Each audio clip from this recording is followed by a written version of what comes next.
Friends, welcome to my YouTube channel. આપણે જ્યારે sandwich બનાવીએ છીએ ત્યારે તે બ્રેડની સેન્ડવિચ હોય છે, જેમાં મેદાનો ઉપયોગ કર્યો હોય છે કે ઘઉંના લોટનો ઉપયોગ કર્યો હોય છે. પણ આજે આપણે બ્રેડ વગરની સેન્ડવિચ બનાવવાના છીએ અને આ જે સેન્ડવિચ છે તે ફટાફટ તૈયાર થઈ જાય એવી છે અને ખૂબ જ હેલ્ધી અને ખૂબ જ ટેસ્ટી એવી છે. અને તમે આ સેન્ડવિચ બનાવીને બાળકોને લંચ બોક્સમાં પણ આપી શકો છો. તો ચાલો ફ્રેન્ડ્સ, આપણે બ્રેડ વગરની સેન્ડવિચ બનાવવાની શરૂઆત કરીએ. તો એના માટે મેં અહીંયા બોઇલ પોટેટોસ લીધા છે, ત્યાર પછી બોઇલ વટાણા છે, ત્યાર પછી જે ઇડલીનું ખીરું આવે છે તે મેં લીધું છે, ત્યાર પછી ગ્રીન ચટણી છે, એક નંગ નાનો ઓનિયન સમારેલો છે, ત્યાર પછી મસાલામાં જોઈએ તો આદુ મરચાં લસણની પેસ્ટ છે, ધાણા જીરું પાવડર છે, સોલ્ટ છે, રેડ ચીલી ફ્લેક્સ છે, ગરમ મસાલો છે, ચાટ મસાલો છે અને હળદર પાવડર છે. તો ચાલો આપણે શરૂઆત કરીએ બ્રેડ વગરની સેન્ડવિચ બનાવવાનો. તો હવે અહીંયા મેં જે ઇડલી માટેનું ઢોસા માટેનું ખીરું આવે છે તે જ લીધું છે, જેમાં મેં અડદની દાળ લીધી હતી અને જે નાના ચોખા આવે છે તે લીધા હતા. આખી રાત માટે મેં પલાળી રાખીને પછી સવારે એને ક્રશ કરી દીધા હતા અને 8 થી 10 કલાક માટે મેં આથો આપ્યો છે. તો હવે આપણે તેને ઉપયોગમાં લઈશું.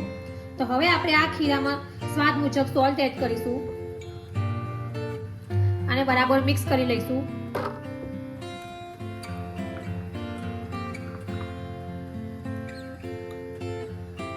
ત્યાર પછી હવે આપણે આ ખીરામાંથી થોડું ખીરું બીજા બાઉલમાં લઈશું.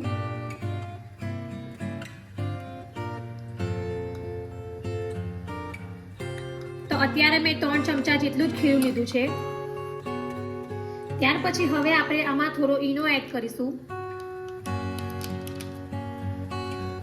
ત્યાર પછી આપણે થોડું પાણી એડ કરીશું, જેથી આપણો જે ઈનો છે તે સરસ એક્ટિવેટ થઈ જાય અને આ રીતે આપણે મિક્સ કરી લઈશું.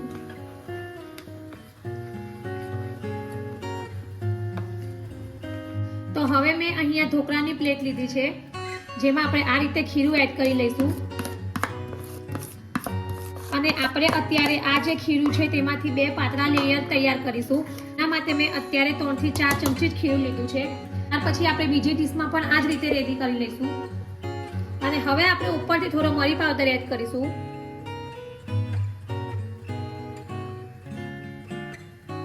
અને હવે આપણે આ પ્લેટને ઢોકળાના કુકરમાં સ્ટીમ કરવા મૂકી દઈશું.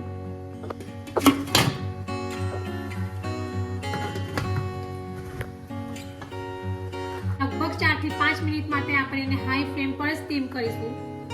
તો હવે આપણે સેન્ડવિચ માટેનો મસાલો બનાવીશું. તો એના માટે મેં અહીંયા એક કઢાઈ લીધી છે.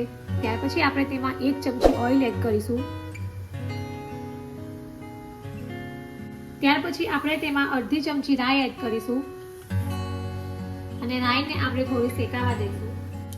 તો આપણી જે રાઈ છે તે શેકાઈ ગઈ છે. ત્યાર પછી હવે આપણે ઓનિયન એડ કરીશું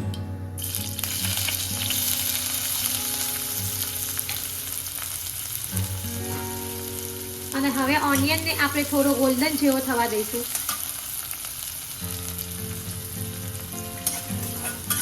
તો લગભગ 2 મિનિટ માટે આપણે એને બરાબર સાંતળી લઈશું.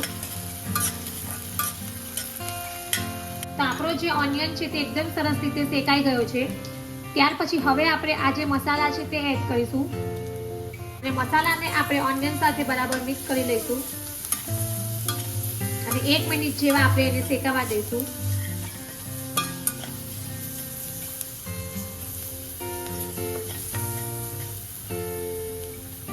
ત્યાર પછી હવે આપણે જે આ વટાણા બોઇલ કર્યા છે તે એડ કરીશું.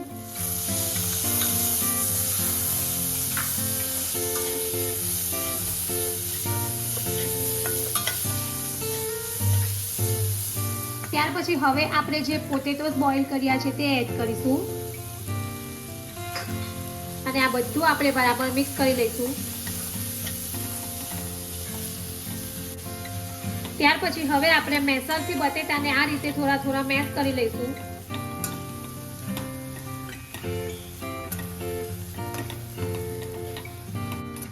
તો આ રીતે આપણા જે બટેટા છે તે સરસ રીતે મેશ થઈ ગયા છે. ત્યાર પછી હવે આપણે ઉપરથી લીલી કોથમીર એડ કરીશું.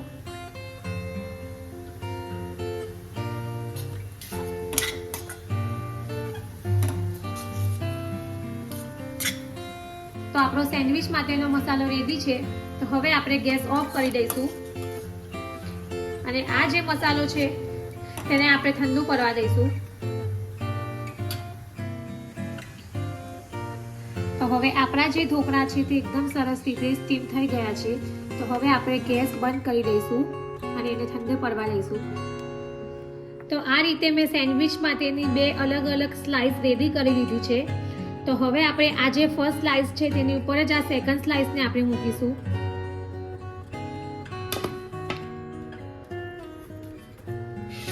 અને હવે આપણે ચોરસ આકારમાં કટ કરીશું.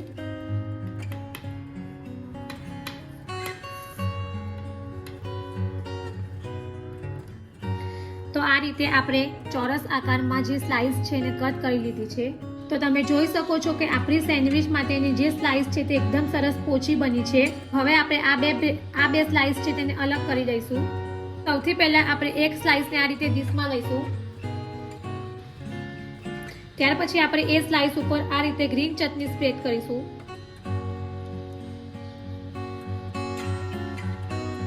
ત્યાર પછી આપણે જે આ સેન્ડવિચ માટેનો જે પોટેટોનો મસાલો રેડી કર્યો છે તે લઈશું અને આ રીતે આપણે જે સ્લાઇસ છે તેના ઉપર સ્પ્રેડ કરી દઈશું.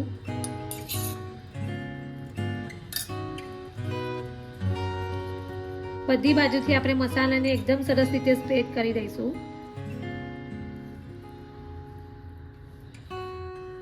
તો આ રીતે આપણે સેન્ડવિચનો મસાલો સ્લાઇસ ઉપર સ્પ્રેડ કરી દીધો છે.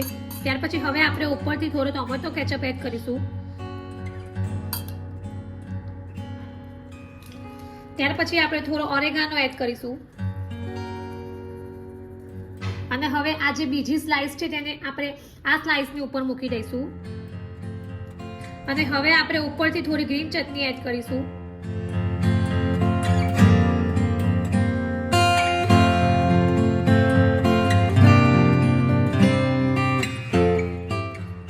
હવે આપણે ઉપરથી થોડો ઓનિયન એડ કરીશું. ત્યાર પછી આપણે જે જીરી સેવ છે તે એડ કરીશું.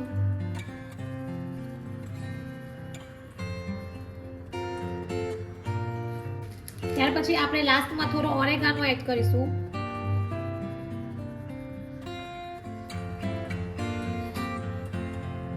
ત્યાર પછી આપણે કોથમીરથી થોડું ગાર્નિશ કરીશું. આપણે નાઈફની મદદથી કટ કરી લઈશું.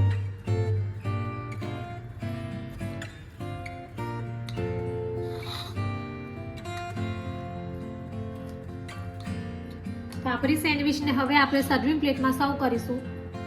રેડી છે આપણી બ્રેડ વગરની સેન્ડવિચ, જેને તમે ઈદરા સેન્ડવિચ પણ કહી શકો છો. જે લોકો મેંદો નથી ખાતા કે પછી બ્રેડ નથી ખાતા તે લોકો માટે આ સેન્ડવિચ ખૂબ જ હેલ્ધી છે. આ સેન્ડવિચ તમે બાળકોને લંચ બોક્સમાં કે ટિફિન બોક્સમાં પણ આપી શકો છો. તો બાળકો માટે પણ આ સેન્ડવિચ ખૂબ જ હેલ્ધી છે. તો ફ્રેન્ડ્સ, જો તમે આવી બ્રેડ વગરની સેન્ડવિચ ક્યારેય ટ્રાય ન કરી હોય તો એકવાર જરૂરથી ટ્રાય કરજો અને કમેન્ટ બોક્સમાં મને જણાવજો કે તમને મારી આ રેસીપી કેવી લાગી છે. જો તમને મારી આ બ્રેડ વગરની સેન્ડવિચની રેસીપી પસંદ આવી હોય તો મારી ચેનલને લાઈક અને શેર જરૂરથી કરજો અને આવી જ બીજી નવી રેસીપીઓ જાણવા માટે મારી ચેનલને સબસ્ક્રાઇબ કરવાનું ભૂલતા નહીં. તો ફરી પાછા આવા નવા વિડીયો સાથે